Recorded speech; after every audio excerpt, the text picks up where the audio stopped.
Vocês vão receber um aviso de gravação aí.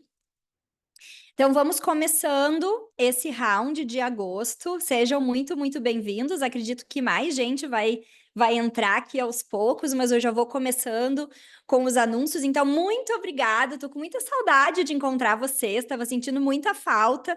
Um dos nossos últimos rounds foram com convidados, né? Então, naquele entremeio ali de tudo que estava acontecendo aqui, mas agora eu, graças a Deus, consegui me organizar e quis trazer para vocês um conteúdo que eu estou querendo falar há muito tempo, desde lá do início do ano, quando a gente começou a intensificar os conteúdos sobre TMI, que é biomecânica e TMI.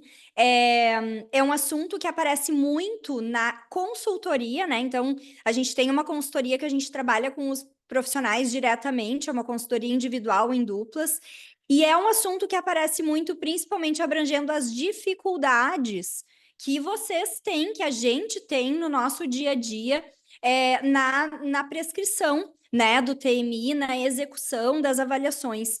E existe um olhar de biomecânica torácica que ele é um pouco ignorado e que eu gostaria de trazer hoje para vocês como uma elucidação de alguns problemas. Pode ser que vocês vendo a aula, não sei quem aqui trabalha com TMI já, mas pode ser que vocês vendo algumas coisas do que eu vou falar, pensem em alguns pacientes de vocês que talvez tenham falhado na prescrição do tratamento ou até com aquela dificuldade maior de fazer a avaliação ventilatória. Então, eu vou trazer aspectos bem práticos mesmo, para a gente poder discutir essas dificuldades que aparecem e tentar encontrar soluções, que é uma das coisas que eu mais gosto, né? Poder discutir e encontrar uma solução baseada em evidências aí para a gente melhorar a prática clínica. Então, enquanto o pessoal está entrando, o assunto da aula vai ser esse, né? E aí eu vou lembrar vocês, eu não sei se todo mundo que entrou aqui lembra que eu falei há uns dias atrás que hoje eu ia sortear, né, alguns materiais que vai ser, na verdade, um material didático que é exclusivo dos alunos do curso presencial. Então, a nossa imersão presencial esse ano de reabilitação funcional em cardiologia, ela vai ter que sofrer algumas alterações por conta de tudo que aconteceu aqui no Sul, especialmente por conta do aeroporto, que nós estamos com grandes dificuldades ainda de locomoção. E aí a gente teve que fazer algumas adaptações no nosso curso, que é o nosso principal curso, que é a imersão presencial. E por conta disso, eu resolvi disponibilizar um material que é exclusivo dos alunos. Então, no final, eu acho que eu devo ter aqui 20 desses materiais. Se a gente tiver menos de 20 pessoas hoje aqui, todo mundo que está aqui vai ficar até o final. Eu vou pegar os endereços de vocês e aí a gente vai enviar pelo correio. Se caso no final da aula tiver mais de 20 pessoas, aí a gente vai fazer um sorteio, tá? Então a gente já fica combinado assim. Para quem está vendo a aula gravada, infelizmente não vai poder concorrer a esse material, porque era exclusivo para quem estivesse aqui ao vivo comigo.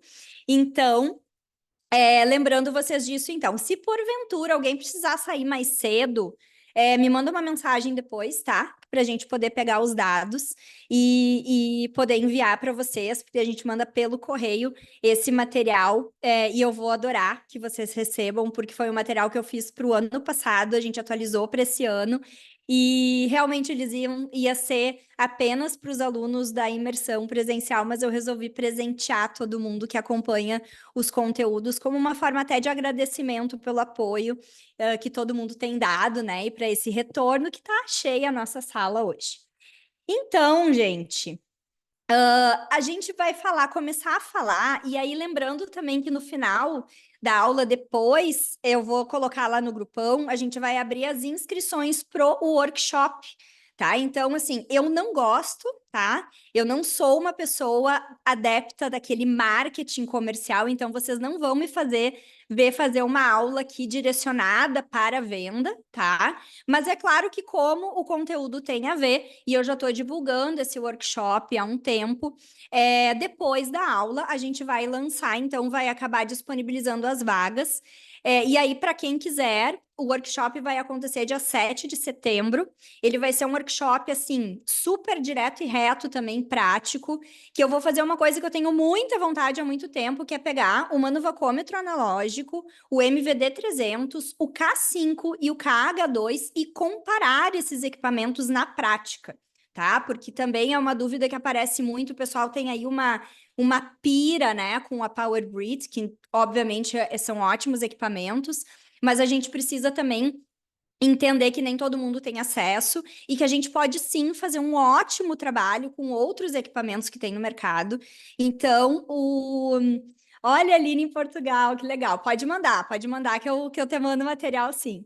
E então, assim, esse workshop vai ser um workshop muito especial, né? Ele vai ser ao vivo, justamente para quem estiver ao vivo comigo poder tirar dúvidas também. Então, o intuito é que seja muito prático, muito direto, muito ligado à prática clínica, podendo melhorar a prática de vocês e dando aí mais alternativas, né, de investimento em médio, em curto, médio e longo prazo. Então, a gente vai ter esse workshop depois da aula. Eu vou colocar tudo lá no grupão, o PDF com o programa do workshop, os valores, vai ser R$ 267, um valor que dá para até parcelar. Então, é bem acessível e ele vai ficar disponível por 3 meses, tá? Então, quem não puder fazer ao vivo também no dia do dia 7 de setembro, vai poder ver depois, tá? Então, só avisando aqui que depois, para quem também estiver assistindo essa aula gravada, é só ir no grupão ou entrar em contato com o suporte, com a Letícia, por WhatsApp, que ela vai dar todas as informações para vocês. Fiquem bem à vontade para ligar as câmeras. Quem que é a Kelly do Maranhão? Muito bom, gente, adoro. E fiquem à vontade para ligar a câmera. Quem já participou do round sabe que esse é um espaço bem informal, tá? O objetivo é que a gente faça realmente uma discussão. E eu vou começar, então, eu vou dividir a minha tela aqui com vocês para a gente poder começar a nossa aula. Me digam se vocês se está tudo certo, se vocês estão conseguindo ver o compartilhamento. Oi, Cíntia. Tudo bem? Bom, gente, então assim, esse tema, que é um tema que eu gosto muito, tá? Porque eu sou uma apaixonada por biomecânica desde a época da faculdade. Quando a gente fala do treinamento funcional também em cardiologia, quem já me viu falando, quem já fez parte de alguma das turmas, sabe que eu falo muito de avaliação de movimento, né? Do quanto a gente olha aquele corpo se mexendo, o que a gente pode ver de disfunções biomecânicas integrais no corpo do nosso paciente que está ali por conta do quadro cardiovascular ou respiratório, mas que merece esse olhar também, porque afinal de contas nós somos profissionais do movimento, né? Então a gente não pode colocar o nosso olhar fixo no centro cardiorrespiratório, que é a nossa principal ali, o nosso principal objetivo de tratamento, mas a gente tem todo o resto para ver. E o movimento humano, ele é muito rico, né? A gente consegue explorar esse movimento com fins terapêuticos, de maneira que muitas vezes a gente consegue diminuir até os nossos recursos materiais necessários quando a gente sabe realmente explorar o nosso movimento. E eu acho que falta um pouco esse olhar quando a gente fala da respiração, porque a nossa respiração nada mais é do que movimento. E às vezes a gente fica tão ali focado em função pulmonar, complacência pulmonar. Eu vou dizer isso assim, ó, trabalhei na UTI há muito tempo, então eu sou apaixonada pela parte de mecânica respiratória também, mas até no paciente hospitalizado e até no paciente que está em ventilação mecânica, a gente tem que ter um olhar para o movimento respiratório, né? Que engloba ali estruturas osteomusculares que são imprescindíveis para a gente poder ter sucesso no TMI. E eu vejo que muitas dificuldades surgem disso, dessa falta desse olhar. Então, o objetivo dessa aula hoje é a gente abrir os nossos olhos, tá? Para alguns aspectos importantes. Então, primeiro de tudo, como todas as aulas, como todos os encontros, o meu maior desejo é que a gente saia com a cabeça borbulhando, tá? Que a gente consiga ver as coisas de outra forma amanhã. Amanhã, quando vocês colocarem o olho no paciente de vocês, que alguma coisa que eu falei aqui faça sentido e que vocês pensem diferente do que vocês estavam pensando hoje, tá? Eu vou ter cumprido o meu objetivo. E aí a gente vai fazer o quê? A gente vai falar um pouco sobre o que tem por trás dessa biomecânica torácica, que também é botar o olho no paciente, conseguir identificar alguns aspectos que vão, inclusive, dificultar ou facilitar a execução do TMI nesse paciente. Quais são as principais dores que a gente tem pelo TMI? Por que às vezes é tão difícil fazer? Por que é tão difícil prescrever? Por que ainda tem tanta dúvida em cima do que é um treino de força, de resistência? O que a gente precisa entender desse conceito biomecânico para poder tornar mais claro também todos esses aspectos de prescrição? Componentes de força, por que o nosso paciente não ganha força? Por que ele não evolui no tratamento? Por que ele não consegue potencializar a carga que ele está fazendo? O que a gente precisa também desses aspectos mais biomecânicos para poder entender isso? E aí eu vou finalizar com 3 ideias essenciais que eu gostaria que realmente fizessem esse boom na cabeça de vocês, tá? Então eu vou tentar ser bem sucinta para a gente poder ter um espaço de discussão também depois. Primeiro de tudo, gente, eu gostaria que a gente visse lá o conceito de biomecânica. O que vocês pensam quando a gente fala de biomecânica? O que vem na cabeça de vocês? De verdade, esqueçam que eu falei da biomecânica torácica, assim, o que vem? Eu imagino, né, normalmente vem um aspecto osteoarticular ali. Eu não sei, eu penso num quadril, num joelho, num ombro, na parte mais ligada ao esporte, propriocepção, não sei, me ajudem aí se alguém quiser falar. Mas o que é a biomecânica propriamente, né? Na verdade, a biomecânica ela é uma ciência dedicada a analisar os componentes de fisiologia, de anatomia e da mecânica entre esses componentes.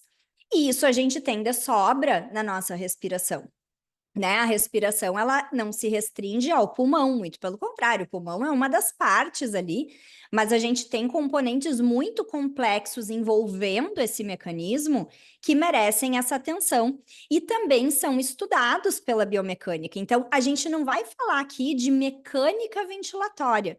Eu não vou falar para vocês aqui de elementos básicos da mecânica ventilatória, complacência, elastância, resistência. Não. A gente vai falar da caixa torácica, porque é justamente isso que a gente quer com o TMI, melhorar a dinâmica desse movimento a partir do treino muscular, certo? Então, a biomecânica, ela tem como principal objetivo descrever, analisar e avaliar o movimento humano.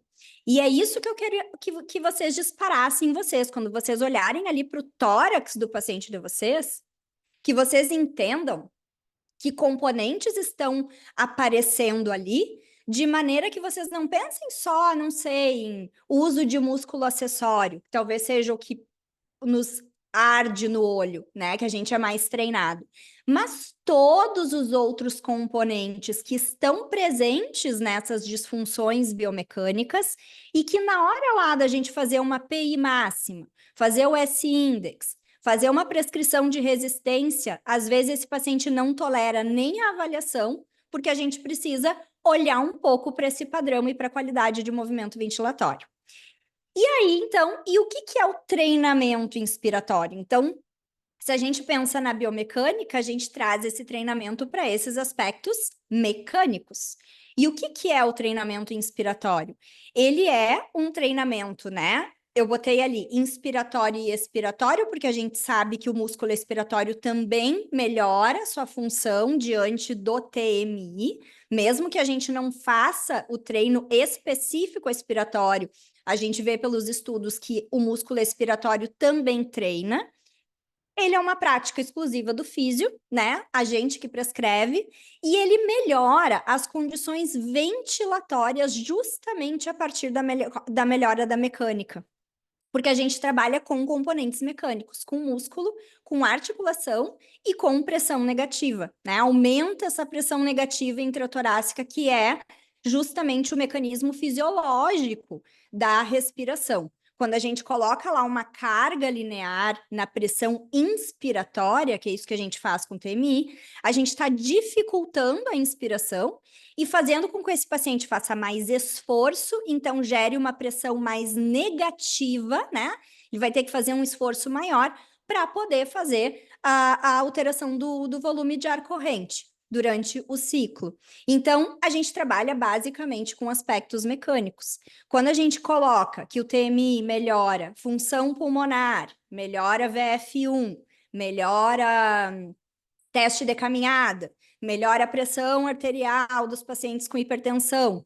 Isso são efeitos que o TMI proporciona, que vão trazer os nossos resultados, mas o efeito principal, né, o que é o foco, da onde a gente vai ter todos esses efeitos, é justamente na mecânica ventilatória. Não é na mecânica respiratória, novamente, complacência. Não, é mecânica caixa torácica, tá?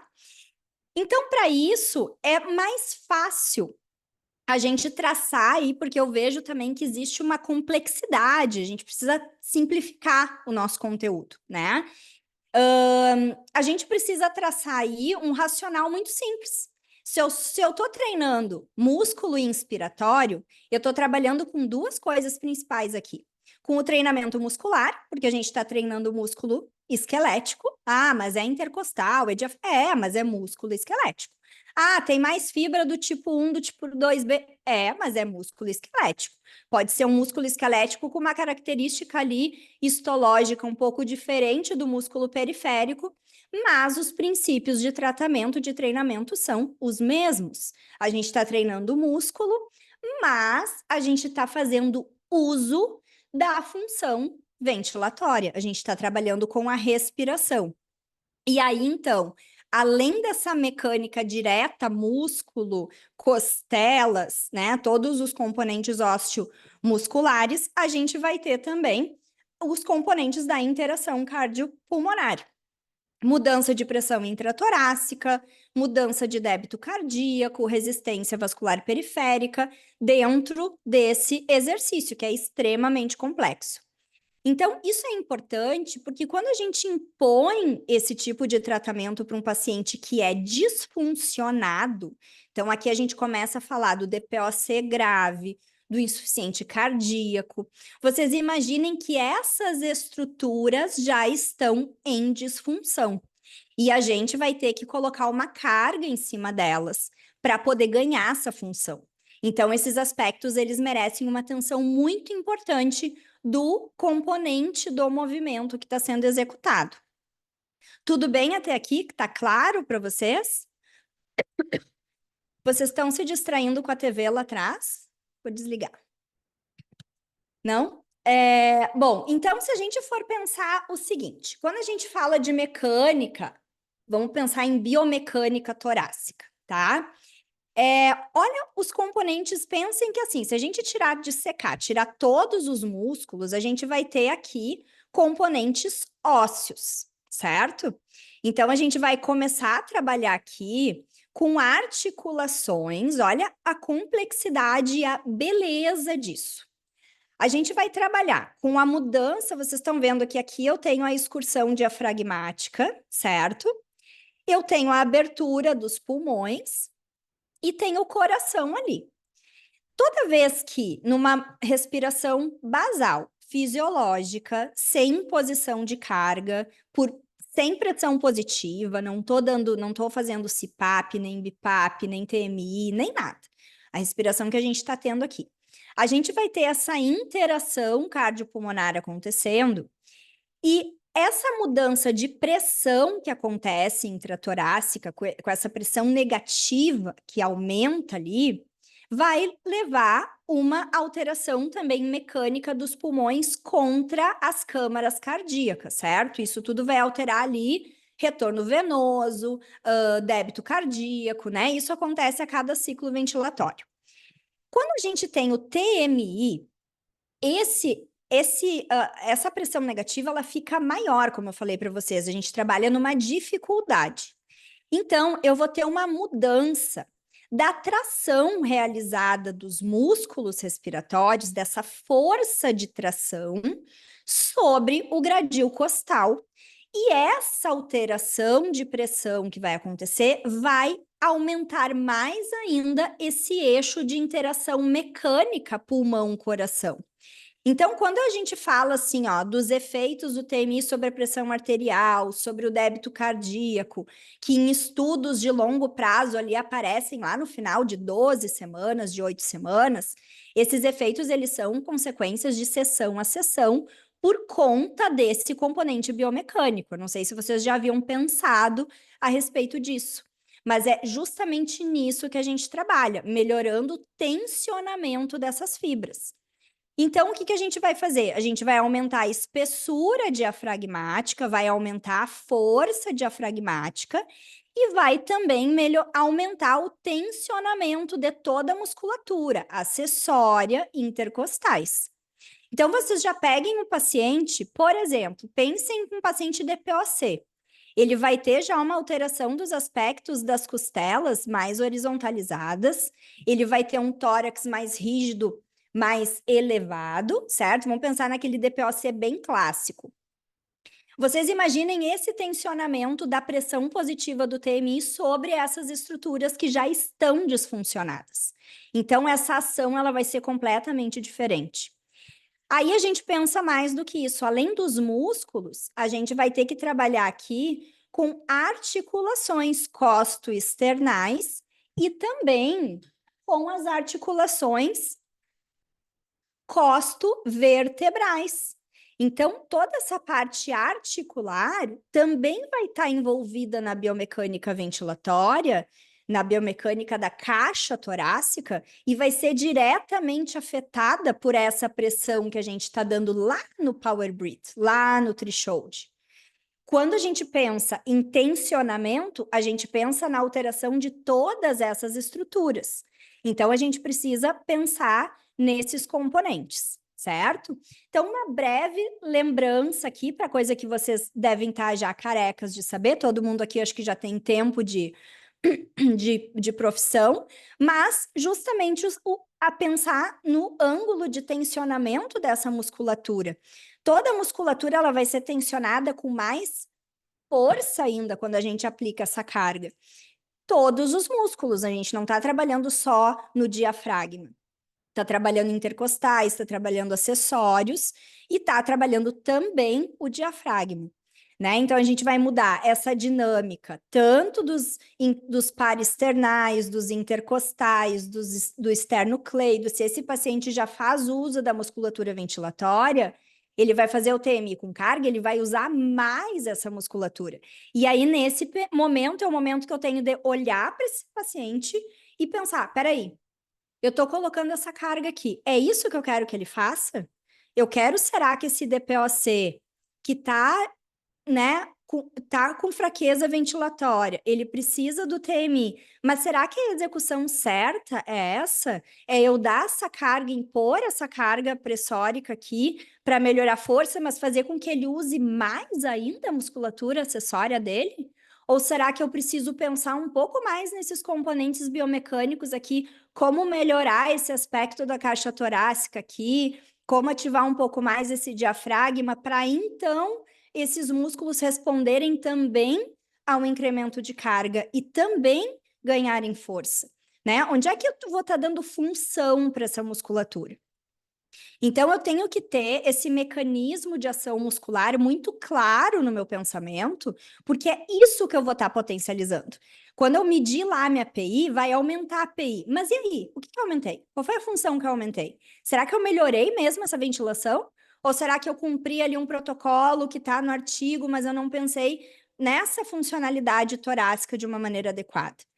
E aí, quando a gente vai ver a ação do diafragma, e aí eu trago esse dado aqui para vocês com diversas condições, então aqui a ativação do diafragma no indivíduo normal, no DPOC, na doença restritiva, é para vocês verem que, olha, em comparação com o indivíduo normal, qual é a ativação do diafragma do DPOC? A porcentagem é muito maior. Qual que é no paciente restritivo? É uma, é uma, é uma, é uma ativação também muito maior do que no indivíduo normal. O que isso significa na prática clínica? Que esses indivíduos, eles têm muito mais predisposição à fadiga muscular, porque justamente eles estão com o diafragma mais ativado. A gente precisa também pensar nisso. Quando a gente determina lá o tipo de treino que a gente está fazendo, será que esse paciente ele não está cansando durante o TMI porque eu estou dando um tipo de treino que está piorando essa condição de ativação? Será que eu não tenho que pensar um pouco antes no que eu tenho que ganhar de função desse diafragma para depois determinar o tipo de treino? Será que eu não posso mesclar os treinos? Olha como é complexo. Porque vocês têm que pensar que quando a gente treina alguma coisa, a gente potencializa o que essa coisa tem. Se a gente quer treinar força, a gente vai potencializar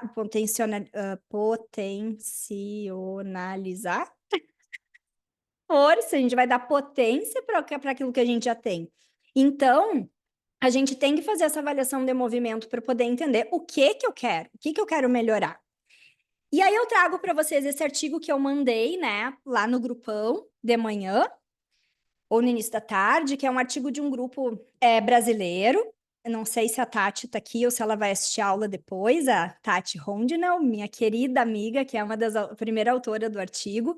É um artigo que eu recomendo muito a leitura de vocês, porque ele mostra a ativação do diafragma em pacientes, da ativação do diafragma com análise da estrutura, da espessura diafragmática e da mobilidade diafragmática. Então, até chamo bastante atenção para a questão da mobilidade, porque a gente está falando aqui justamente de mecânica, em pacientes com insuficiência cardíaca. Então, são pacientes que a gente acaba tratando com outros fins, além dos pulmonares, com outros efeitos, e que o TMI ele vai muito bem nesses pacientes, mesmo aqueles que não têm disfunção ventilatória, então, em diversos graus da insuficiência cardíaca, e ele melhora essa dinâmica, essa mecânica ventilatória também. O que provavelmente está associado com a melhora no teste de caminhada que a gente vê nesses pacientes, com a melhora de outras funções, inclusive o sistema autonômico, tá? Então, eu sugiro que vocês leiam, já está o PDF lá no grupão. E eles fizeram a análise muito interessante de dois tipos de treino aqui. Do treino com carga linear pressórica e do treino a fluxo, mostrando qual é o tipo de treino que ativa mais o diafragma. E eu trago esse estudo por dois motivos. O primeiro é que foi um estudo muito bem conduzido, que eles fizeram a análise com o uso do Power Breath, tanto no treino a fluxo quanto no treino com carga, tá? E aí, o segundo motivo é porque tem ainda pessoas que duvidam desses efeitos, né? Que acham, não, TMI faz mal, TMI dá muita sobrecarga, como é que eu vou cansar mais ainda o paciente? Isso é uma ideia totalmente fora de escopo, né? Porque a gente vai estar dando carga com o objetivo de ganho de força. E também alguns questionamentos em relação ao real potencial de melhora do TMI em cima dessa parte histológica muscular. Será que ele melhora mesmo? Né? Será que ele, por exemplo, mesma coisa que perguntar, será que o treino de resistência aumenta mesmo a massa muscular dos pacientes? E aí esse estudo ele mostrou que sim.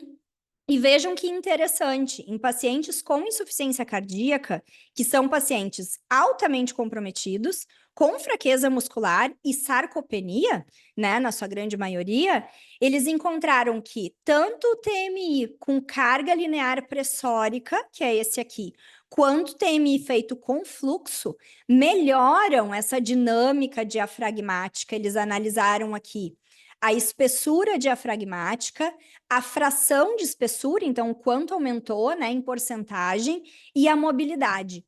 Em todos eles, houve um aumento, tanto no afluxo quanto no a pressão linear pressórica, que é o treinamento que a gente costuma fazer mais. Mas de uma maneira muito interessante, esses pacientes responderam melhor, tanto no treinamento a fluxo quanto na pressão linear pressórica, ao treino de alta intensidade, que é acima de 60% da API máximo, que tanta gente tem medo de fazer com esses pacientes, né? A gente ainda tem aquela coisa, será que eu posso fazer? Será que esse paciente não vai disfuncionar? E não, a gente sabe que pode, a gente sabe que o treino de alta intensidade, ele apresenta melhores benefícios. Agora, se o problema está justamente em não tolerar, talvez a gente precise olhar outros aspectos desse movimento respiratório para poder adequar essa carga. E esse outro artigo que eu trago para vocês também é um artigo que é do ano passado, vou deixar o PDF lá no grupão depois também, mas onde os autores analisaram, ele não é um randomizado esse, né, um cross-section, então um estudo bem de momento. Eles analisaram a atividade dos músculos abdominais durante a expiração, vendo que quando a gente muda o padrão ventilatório, então com expiração forçada, por exemplo, a gente aumenta a ativação abdominal. Teve um artigo bem parecido que saiu esses dias com uma análise de eletroneuromiografia, eu acho, em músculo abdominal durante o teste de pressão expiratória máxima, mostrando, né, que durante a pressão expiratória máxima, o teste existe uma ativação maior da musculatura abdominal até do que intercostal. E isso é uma coisa muito lógica, né? Porque a gente sabe que os músculos expiratórios, a expiração ela é passiva, mas que quando ela é ativa, a gente tem uma ação abdominal importante. Mas por que eu trago esse artigo para vocês? Para a gente poder entender de uma maneira muito prática que a mecânica ela está diretamente relacionada com a efetividade do ciclo ventilatório. Então, aqui, por exemplo, não sei se a imagem está em cima, vou tirar. A gente pode ver que quando a gente aumenta a potência aqui, né, aumenta a força expiratória, eu não estou falando de treino expiratório, eu estou falando de execução expiratória, a gente tem também um aumento, principalmente da pressão intraabdominal e da atividade do transverso abdominal e do oblíquo interno, que é muito semelhante. Se vocês compararem aqui, a gente vai ter a respiração livre, aqui a expiração forçada, tá? Então, vocês podem ver que tem uma relação muito clara nessa imagem que foi feita por eletroneuromiografia. Então, eles fizeram, né, pegaram ali o sinal da atividade nervosa nesses músculos e relacionaram com o ciclo. É claro que isso aqui é uma imagem de um paciente, né, um estudo cross-sectional, mas para a gente poder entender esse comportamento.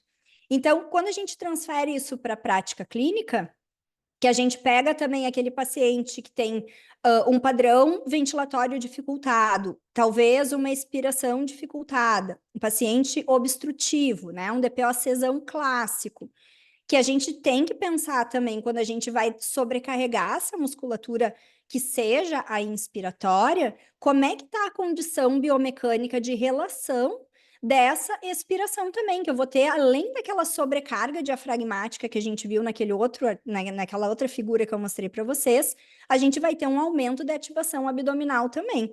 Então, às vezes, o paciente cansa muito rápido e essa adaptação do TMI ela tem que ser feita para acomodação desses componentes biomecânicos, não necessariamente a nossa prescrição está errada.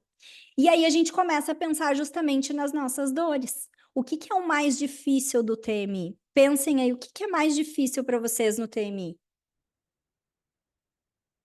Quem já faz? Quem prescreve? Qual é a maior dificuldade? Se vocês quiserem abrir os microfones, o que vocês têm de maior dificuldade hoje, assim? Se vocês forem me enumerar. Nada? Tudo certo. Tudo certo. Tá sempre tudo certo. O que a gente observa nos pacientes, o que os estudos mostram, né, dessa análise, quando a gente faz esse acompanhamento, às vezes esse follow-up nos pacientes que aparecem em grandes estudos. Uma das maiores dificuldades do paciente é coordenar a respiração em primeiro lugar. Essa adaptação de coordenação da respiração é muito difícil, às vezes ela demora semanas. Às vezes a gente desiste do TMI por conta disso. Às vezes a gente reduz a carga do TMI por conta disso. Às vezes a gente pensa, não, meu paciente não é elegível. E a gente perde aquela evidenciona que tem lá por conta disso, por conta da coordenação. E a coordenação da respiração, ela está totalmente ligada à biomecânica. Ela está totalmente ligada ao controle que o paciente tem da estrutura respiratória dele, da caixa torácica dele. Depois disso, que seria o top 10 ali, top 5, top 4 de dificuldade, tá de realizar a avaliação correta. Às vezes a gente peca na avaliação e prescreve a carga errada. E eu digo para vocês que mais de 70% dos erros de avaliação está relacionado com a não relação com a biomecânica, com a falta de análise do movimento ventilatório que o paciente tem. Esse paciente, às vezes, ele faz a avaliação da PI usando só acessório, ou ele faz com uma postura muito inadequada, ou ele está saindo de um quadro infeccioso que alterou também, que ele está ventilando mais superficial. Às vezes ele não está na condição certa ainda para fazer essa avaliação. E quando eu falo condição certa, não é pensando na avaliação ali da funcionalidade ventilatória, é na avaliação que vai ser utilizada para prescrição de treino, que precisa ser feita de uma maneira muito sistemática, para a gente não errar na carga. A adaptação com clipe nasal é algo assim que a gente pode ficar falando aqui a tarde inteira, a noite inteira, se usa, se não usa, qual é o melhor. Né? A gente tem alguns aspectos importantes a serem considerados nesse uso do clipe nasal. E aí, a quarta dificuldade é tolerar a carga de treino, que também está relacionada ali com a coordenação da respiração. Ah, então, Jana, eu estou aqui treinando um paciente, eu não sei se eu começo com 10%, aí evoluo para 15%, ele não tolera os 20%, mas nas evidências tá que dá para fazer com 30%. Como é que eu vou fazer um treinamento de 60% da API com um paciente que tem insuficiência cardíaca, se ele não consegue nem fazer o TMI com o mínimo ali que o Power dá, né? Ou que o threshold dá. Bom, isso é um problema de adaptação. E eu vou dizer para vocês, quando a gente associa a análise do movimento ventilatório, talvez a gente incrementa, a gente vê que esse paciente falta mobilidade torácica nele, que a gente precisa liberar um pouco de musculatura, cintura escapular, que a gente precisa adequar um pouco a qualidade desse movimento, baixar a costela, trabalhar um pouco de ativação diafragmática, fazer, que eu gosto de dizer, acordar o diafragma, fazer uma liberação diafragmática, melhorar essa dinâmica, o resultado do teste muda completamente. A gente fez aqui no último curso que eu dei de reabilitação funcional, que a gente colocou a parte de análise de avaliação. A gente fez uma liberação, eu não lembro agora se foi direto do diafragma ou se a gente fez a avaliação a liberação do quadrado lombar. Né? O quadrado lombar ele tem relação direta ali com o rebaixamento das costelas e com a excursão diafragmática. E já dá diferença quando a gente trabalha esses aspectos. Então, se a gente pegar um paciente que ele está com uma postura inadequada, ele tem uma ventilação já num padrão de movimento ruim, isso vai alterar completamente o aproveitamento dele no teste. Né? E aí a gente pensa, tá bom, então esses componentes, o que a gente precisa para ganhar força, afinal de contas, então? Por que meu TMI não dá certo? Né? O que eu tenho que pensar? Eu já entendi ali na relação das articulações, já entendi que eu tenho que pensar melhor nessa dinâmica muscular.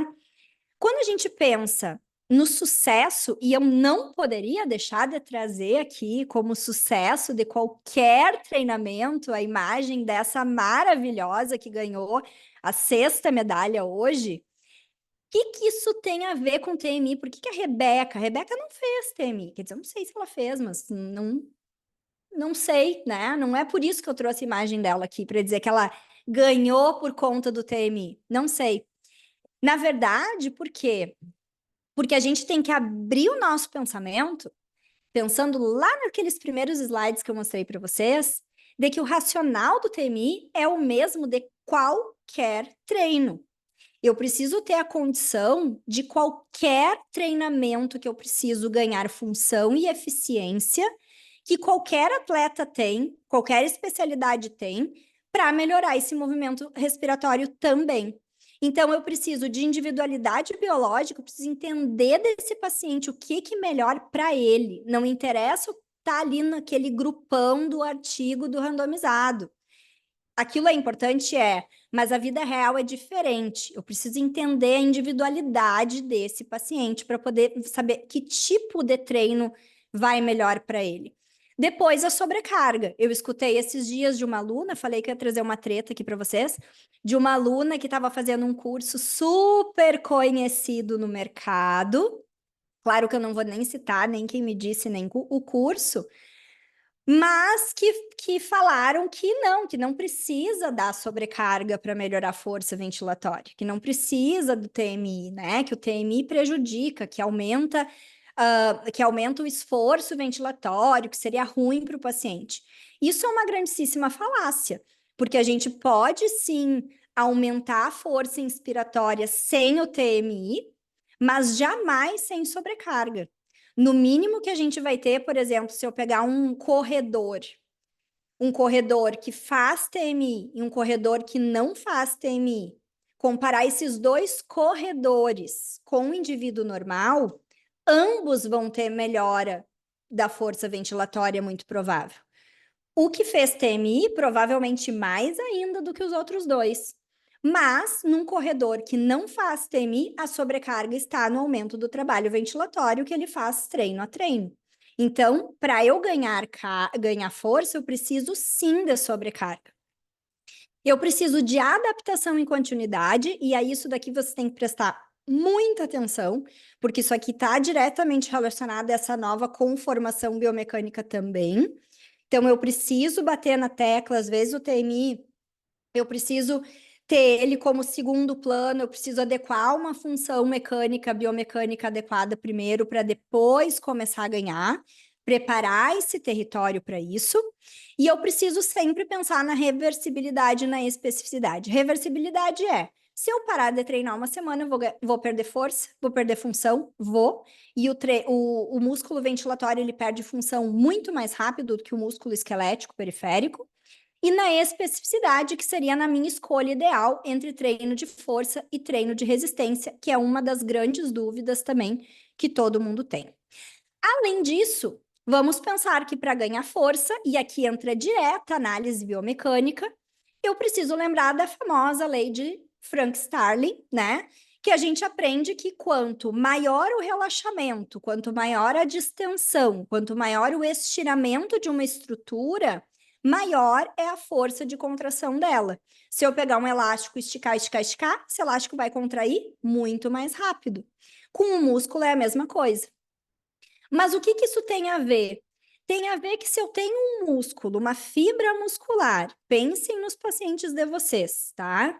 Se eu tenho um músculo, uma caixa torácica com função alterada, com posição de costela alterada, com mobilidade articular vertebral alterada, aquele paciente que tem cifose, o paciente que tem o tórax rígido, o paciente que tem alteração postural, a faixa de tensionamento desse músculo ventilatório, do paravertebral, do abdominal, do músculo direto, do diafragma, do intercostal, essa faixa de tensionamento ela vai estar alterada, ela não vai estar nessa disposição física normal. E isso vai também repercutir muitas vezes no nosso ganho, porque eu vou estar dando sobrecarga sem pensar nesse tensionamento. Então, eu vou estar fazendo esse músculo contrair numa posição que ele não está adequadamente disposto. E, às vezes, se eu melhorar um pouco essa condição torácica, eu vou ganhar potência e mais possibilidades no ganho de função. E aí eu começo a pensar na disposição de estruturas moles e rígidas. Olhei para o meu paciente, ele está com uso de músculo acessório, quais são as estruturas que eu tenho que trabalhar? Eu vou primeiro melhorar um pouco essa condição dele, do esternocleido, vou trabalhar paravertebral, posso trabalhar um pouco de mobilidade torácica, a gente fala muito de mobilidade torácica mesmo, fazer mobilidade pensando na articulação costo-vertebral, importantíssimo. Quase todo mundo perde mobilidade. Se vocês pensarem no quanto vocês se mexem a musculatura a coluna torácica, a gente perde mobilidade. E essa porção da coluna está diretamente relacionada com a eficiência ventilatória. Então, às vezes, eu preciso trabalhar essas estruturas, para potencializar também o meu ganho de força. E aí eu penso justamente em mobilidade de costelas, de vértebras e de músculos, tá? E bom, se fez sentido para vocês, eu vou dar as últimas 3 ideias essenciais para a gente poder pensar. Amanhã, por favor, me mandem mensagem amanhã se vocês pensarem diferente. Se vocês chegarem para trabalhar ou atender um paciente de vocês com outro olhar. Eu vou adorar saber. Que são essas 3 ideias. Que o ganho de força inspiratório obedece. A partir de hoje, vocês têm que pensar nisso. Falou de TMI, pensem nisso, tá? O ganho de força inspiratória obedece os mesmos critérios do ganho de força de qualquer músculo. Se vocês forem pegar um paciente que tem artrose de joelho, que tem artrose de quadril, que tem fez uma cirurgia na lombar, vocês vão dar para ele um treino de força sem considerar essas disfunções? Provavelmente não. Eu espero que não, né?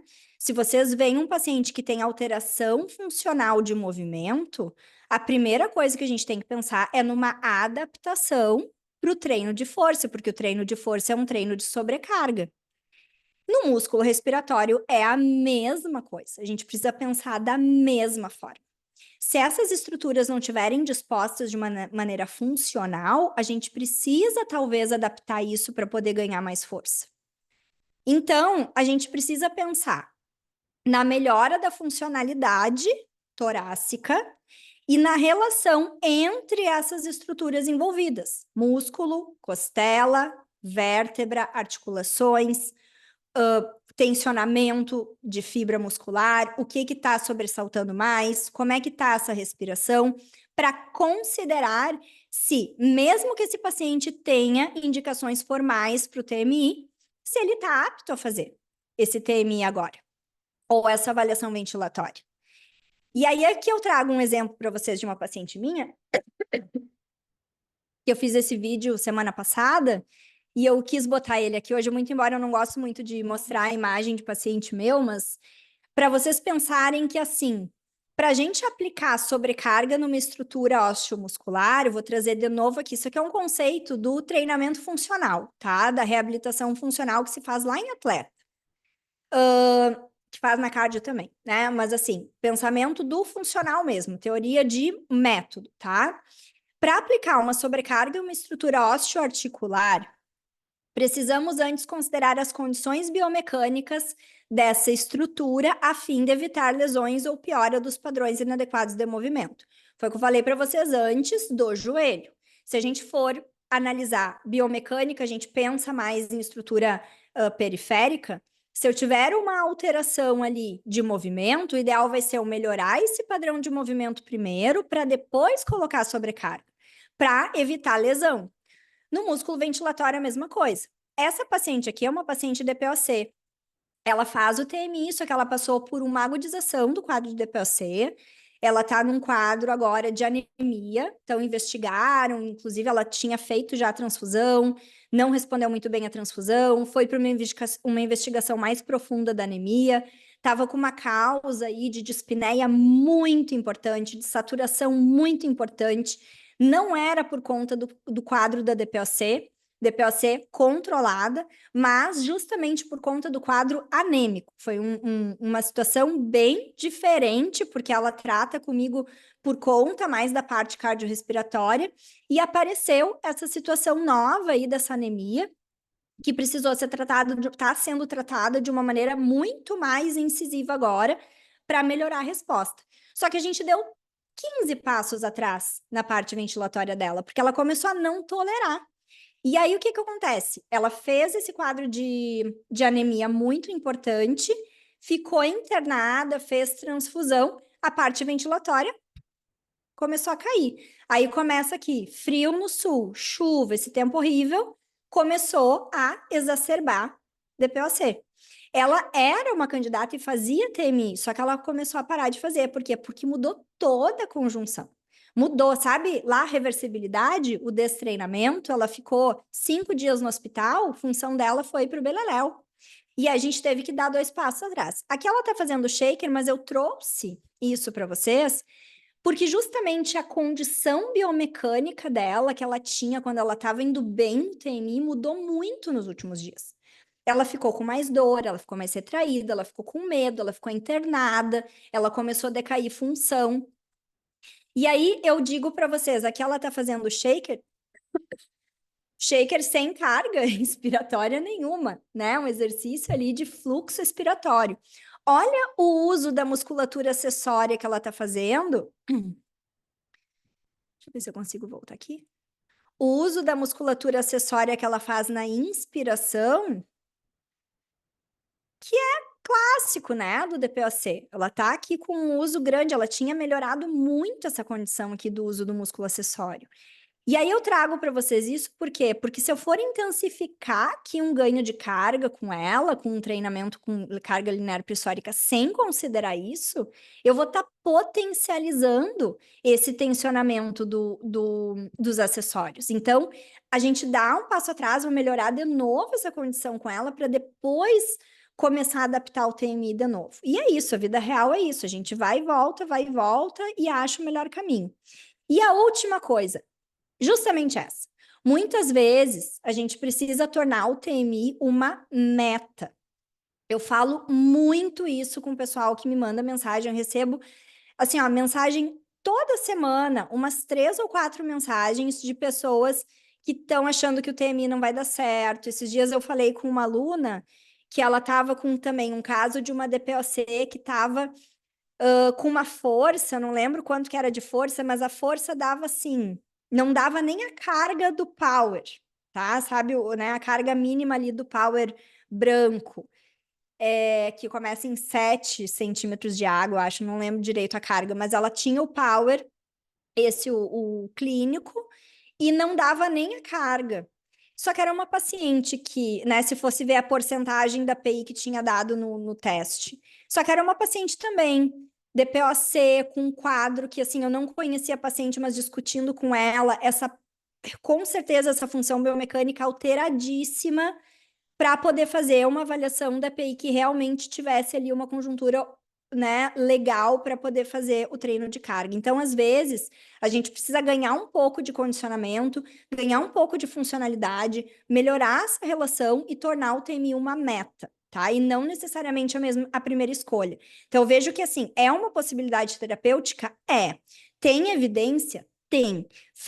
Tem efeito? Tem. Mas a gente muitas vezes quer, tipo, vou fazer com todo mundo então, vou avaliar e já vou começar. Vou começar com o paciente DPOC, vou avaliar hoje, já vou fazer manuvocometria, vou fazer o power, vou fazer. E às vezes não é assim, né? É um treinamento que a gente precisa de adaptação, precisa de um racional para ele poder dar certo.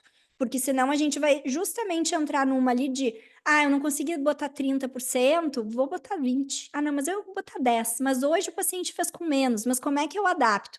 E aí fica algo totalmente contraproducente ali, sem intencionalidade terapêutica nenhuma, certo? Então, gente, fez sentido para vocês? Deixa eu ver quem é que está aqui ainda comigo. Olha, temos mais de 20 pessoas, então teremos que fazer um sorteio dos materiais. Quem é que quer abrir a câmera para falar comigo? Deixa eu ler o que vocês escreveram agora. Por favor, abram as câmeras. Não tolero. Exatamente. Aí vejam só. Deixa eu ver se tem alguém aqui. Maranhão, ó, Maranhão, gente, transtabilidade, tá? Então, isso aqui que a Fernanda falou, sim, o DPOC. E aí, isso é muito clássico, né? Paciente que não tolera. Se vocês têm um paciente que não tolera, pensem assim.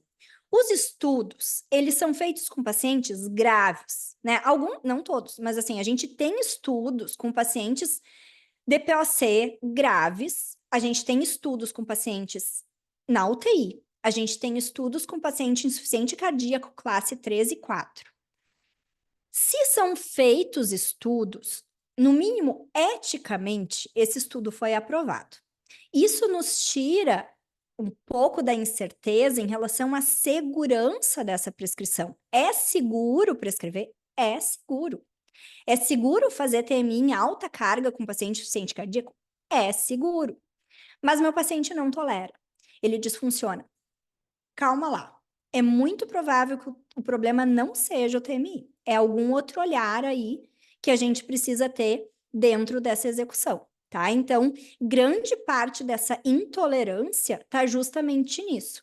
A gente pega um paciente totalmente disfuncionado ali, com a mecânica disfuncionada e taca-lhe carga. Ele não vai conseguir fazer, tá? Então, a gente precisa abrir o olho. Coordenação da respiração, exatamente. E a adaptação do TMI é o segredo do sucesso. Tem pacientes que a gente precisa, às vezes, ficar ali, ó, 2 semanas, 3 semanas adaptando. Às vezes, a gente faz a adaptação do ciclo, ensina a inspirar e expirar pela boca sem o aparelho. Então, é algo que, assim, muito pedagógico, né? Pensem que já é difícil coordenar a respiração. A gente trata pacientes com disfunção ventilatória, eles não sabem respirar, eles não têm consciência. E aí, muitas vezes, a gente desiste de fazer algo que vai ter benefícios, porque a gente não, né, não pensa nesses componentes que ali é o basicão, né, o básico do básico. Insuficiência cardíaca, padrão respiratório paradoxal, exatamente. E aí eu vou dizer para vocês assim, ó, vale a pena a gente investir nessa melhora de mecânica para a gente potencializar nosso ganho, tá? Então é bem importante sempre a gente pensar nisso, no TMI como uma meta. Então, avaliei um paciente, ele tem indicação de TMI? Tem. Será que ele pode agora? Talvez não. Vamos melhorar um pouco essa postura, vamos melhorar essa condição ventilatória aqui, para poder dar a carga que está prescrita para ele mesmo. Porque aí a gente vai acabar ganhando função muito mais rápido do que às vezes ficar chovendo no molhado e dando uma carguinha ali placebo que, né, muitas vezes não vai estar adiantando nada. Ai, Aline, que bom. Eu estava precisando dessa aula também, ela já estava aqui no topo da minha cabeça há muito tempo. Ainda mais juntando com paciente idoso com déficit cognitivo, dificuldade de entender comandos. Exatamente. Vocês têm que pensar outra coisa também. Quando a gente pensa em ganho de funcionalidade, seja ela qualquer tipo de funcionalidade, eu falo muito sobre isso, mas muito é uma coisa assim que eu bato muito nessa tecla. A gente nunca deve desejar apenas melhorar resultados de avaliações. As avaliações nos ajudam a avaliar o nosso trabalho, tanto as nossas respostas quanto a nossa competência de prescrição, tá? Isso é importantíssimo quantificar? É. Mas o objetivo do nosso tratamento, seja ele o respiratório ou qualquer outro tipo de condicionamento, é a funcionalidade. Se esse paciente não conseguir traduzir o resultado de uma avaliação que a gente fez em melhora da qualidade de vida dele, a gente não teve sucesso no tratamento. Não interessa para mim um paciente que ganhou força de bíceps se esse bíceps não for funcional. Eu não mudei nada na funcionalidade dele. Então, eu tenho que pensar isso na questão respiratória também. Se esse paciente é um paciente que ele tem uma disfunção ventilatória, uma mecânica prejudicada, eu, como profissional do movimento, eu tenho a responsabilidade de melhorar isso, porque isso vai trazer um resultado funcional para ele também. E aí eu vou potencializar esse resultado com a melhora da força ventilatória. Então, isso é importante. Para um paciente que é idoso, que tem uma dificuldade cognitiva, que ele precisa, de certa forma, melhorar também esse eixo da interação respiratória dele, eu vou estar potencializando essa função também, através do TMI. Não é só ali para ganhar força, vocês entendem? Que é muito mais do que isso, eu vou melhorar uma dinâmica importante, a respiração é a coisa mais importante da nossa vida, né? Então, eu melhoro essa dinâmica a partir desse treinamento também.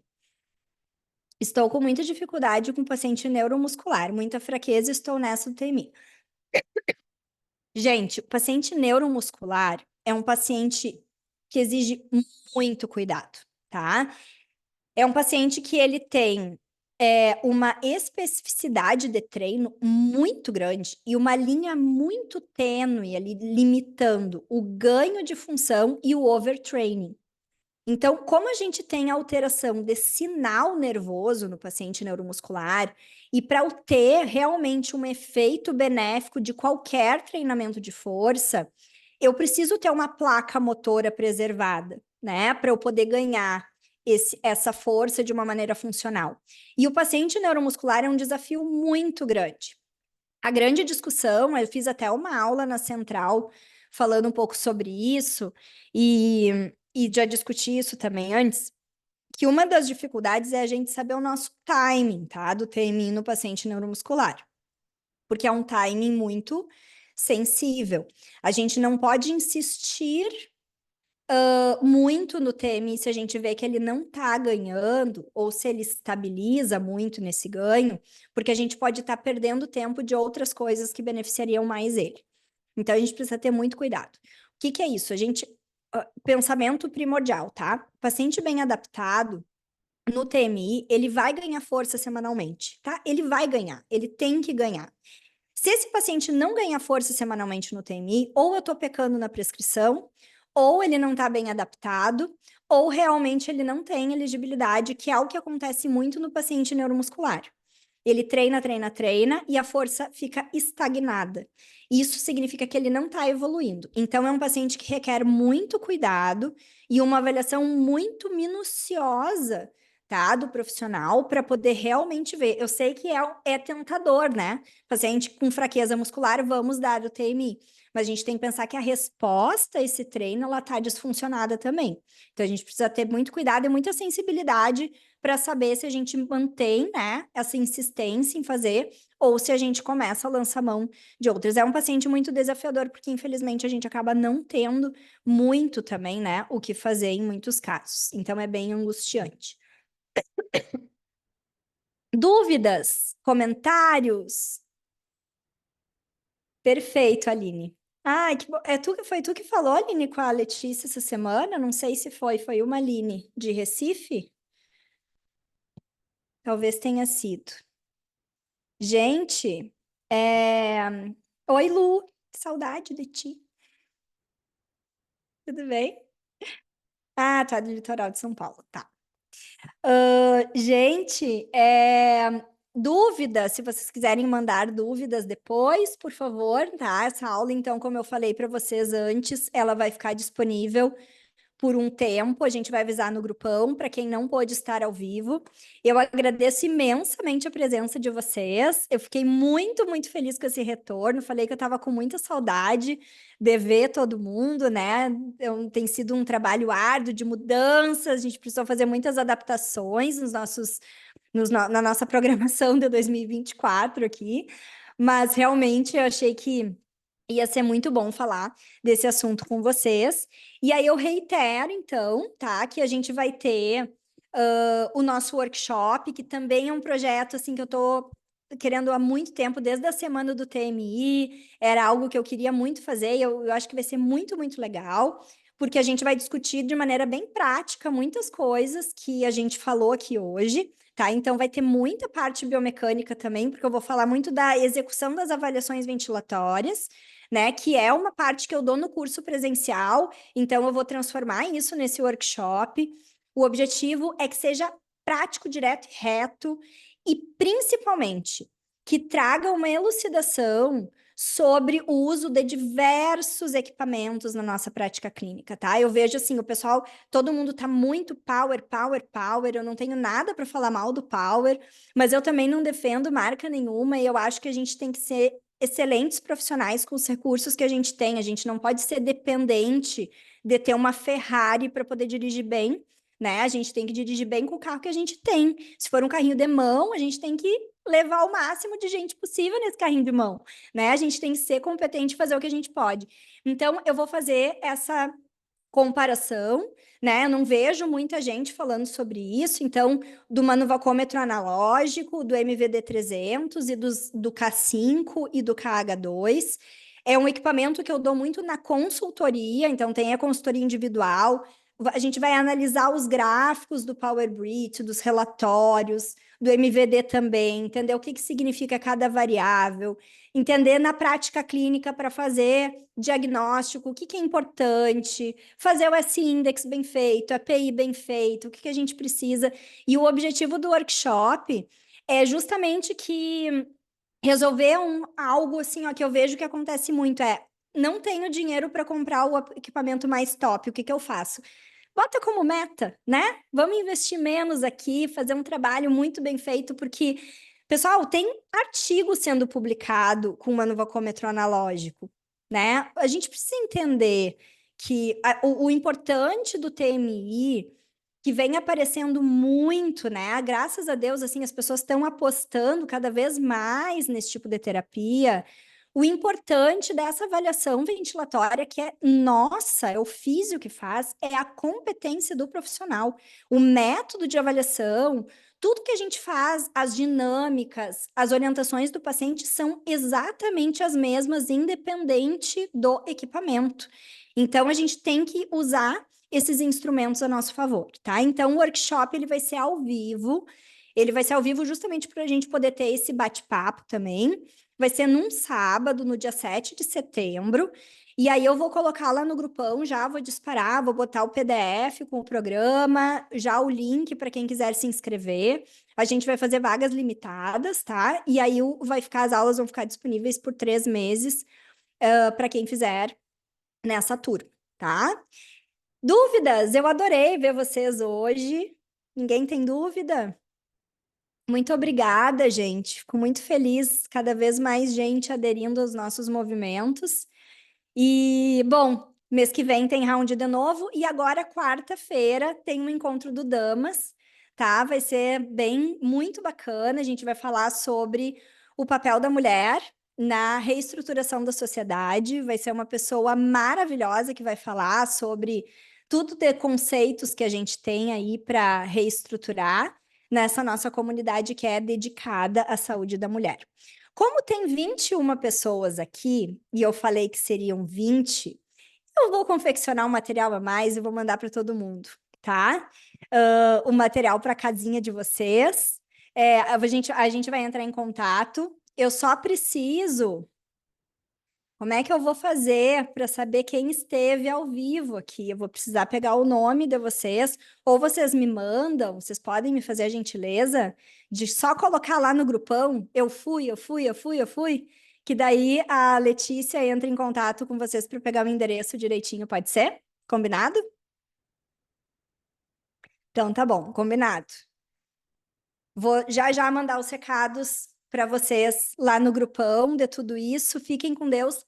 Bom descanso, bom trabalho. E amanhã, se alguém lembrar de mim, por favor, me avise, que eu vou ficar muito feliz, tá? Nos atendimentos. Beijo.